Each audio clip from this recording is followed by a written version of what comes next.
આજના શેર બજારના અપડેટ. નબળા વૈશ્વિક સંકેતો વચ્ચે દિવસની શરૂઆતમાં થોડી નબળી રહી હતી, પરંતુ મધ્યાહન બાદ ઇઝરાયલ, યુએસએ અને ઈરાન વચ્ચે તણાવ ઘટવાની આશાએ બજારમાં જબરદસ્ત રિકવરી જોવા મળી છે. એક ક્ષણ 783 પોઈન્ટથી વધીને 74,106 પોઈન્ટ સુધી વધી ગયું છે. નિફ્ટી 255 પોઈન્ટથી વધીને 22,998 સુધી વધી ગયું છે. બજારની હાઇલાઇટ. વોલેટાઇલ સેશનમાં છતાં ત્રીજા દિવસે સતત તેજી. મિડલ કેપ અને સ્મોલ કેપમાં શેર બજારમાં લાર્જ કેપ કરતાં વધુ વિશાળ 11 વાગ્યા પછી મજબૂત ખરીદીનો પ્રવાહ જોવા મળી રહ્યો છે.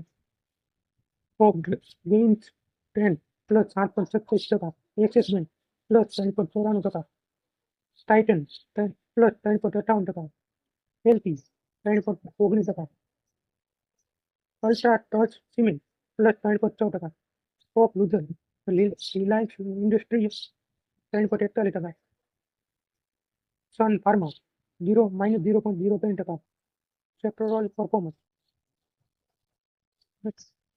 Customer durable +2.60%, financial service 2.34%, PSU bank +2.33%, realty +2.23%, oil gas -1.33%.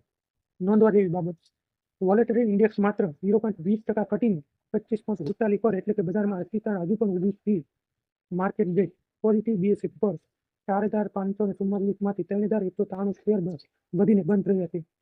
દિવસ દરમિયાન ભારે ઉતાર ચઢાવ છતાં બજારે મજબૂત કમબેક કર્યું છે, પરંતુ ઊંચી વોલેટાઇલિટી અને વૈશ્વિક ઘટનાઓને ધ્યાનમાં રાખીને સાવચેતી જરૂરી છે.